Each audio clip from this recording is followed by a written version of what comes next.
բանակցային իրենք պարզ է խոսում ենք այդ մասին, բայց այսինքն իրենք հայտնում են այդ մասին եւ հրապարակային եւ հանդիպումների ընթացքում մենք դա որպես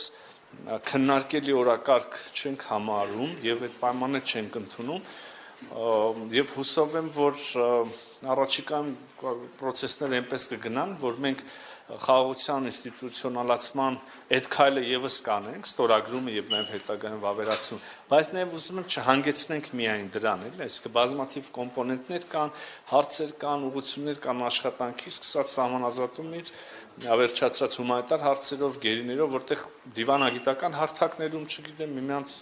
հակամարտ տրամաբանությունից դուրս գալով, այսինքն աշխատանք շատ կա նաեւ անկախ բուն ստորագրումից, բայց մի կոմպոնենտ էլ եմ ուզում ասեմ, մենք միշտապես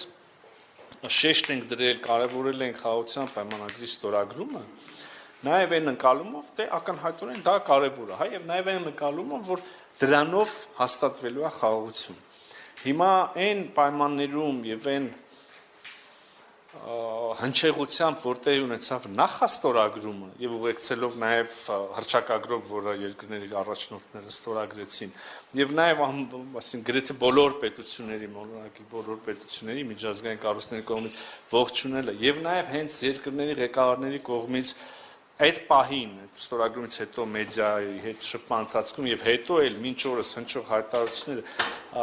անընդհատ հավաստում են, որ խաղաղությունը հաստատված է, անընդհատ նորից երկրների ղեկավարները վերահաստատում են իրենց հանձնառությունը պահել եւ զարգացնել խաղաղությունը եւ այս առումով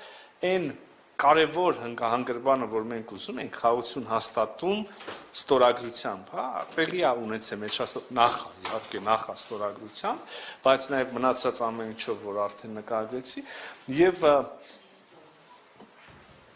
գուցե մի քիչ էլ չափազանցություն լինի, բայց օրինակ կարծիք կա, որ սրա ֆոնին եւ սրա պայմաններում այդ ստորագրումը միգուցե նաև արդեն գործընթացի ավելի շատ տեխնիկական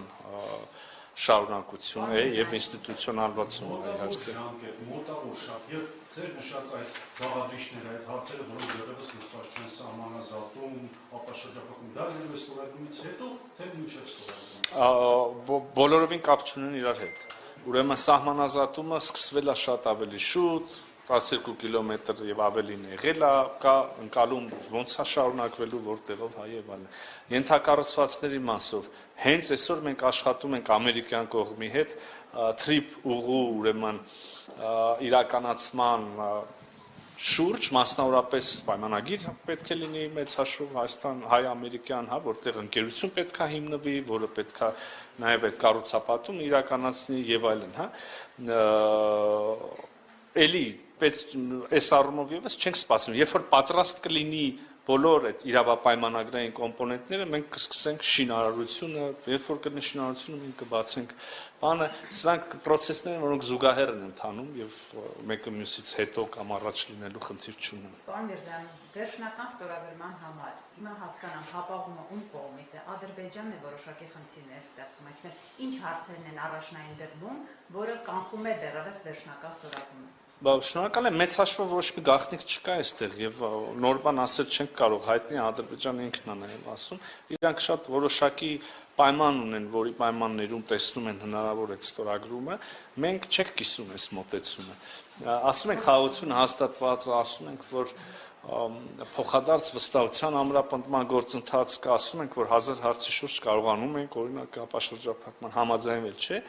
Այս ամենով հանդերձ, իհարկե, կան բաներ, որտեղ իրար հետ դեռ չենք կարողանում համաձայնվել։ Եվ մեկը հենց ձեր ասածն է, իրանք կարծում են, որ մենք պետք է սահմանադրությունը փոխենք, որից հետո ստորագրեն, մենք կարծում ենք, որ մեր սահմանադրության մեջ խնդիր չկա,